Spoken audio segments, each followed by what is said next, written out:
farmers again, and syempre, shout out natin yung mga maliliit natin mga negosyante na talagang nagpipilit talagang makilala through online or social media. Kaya naman kapag may mga kaibigan kayong sumusuporta sa ganitong klaseng mga business, di ba, isuportahan po natin. I mean, sa lahat ng mga kaibigan natin na mga gustong humingi ng suporta sa inyo, kaibigan nyo man yan, kapamilya, o kahit sino pa man, isuportahan po natin. Kasi hindi nila gagawin ng bagay na yan, maging isang online sellers, kung wala silang pinagbubutan na mga kailangan na bigyan ng mas mapapaigi yung kanilang mga buhay. Kaya kung isa ka sa mga business online na gumagamit ng mga social media platforms like TikTok, Facebook, YouTube, kung ano mga klaseng mga social media platforms yan, ay good luck sa iyo and sana masikip ka pang palarin. Kaya naman sa lahat ng mga online sellers dyan, supportahan naman po natin sila sa mga maliliit na negosyo ginagawa nila para sa kanilang mga sarili at para sa kanilang mga pamilya. Kaya sa lahat sa inyo, sipag lang, tiyaga, makukuha natin ang ating mga hinahanap sa buhay at aasiso rin tayo katulad ng mga nakilala through online social media platforms na mas higit pang tumaas ang kalidad ng kanilang buhay dahil sa kanilang sipag at tiyaga.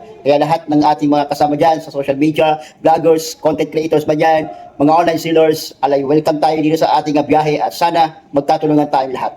God bless.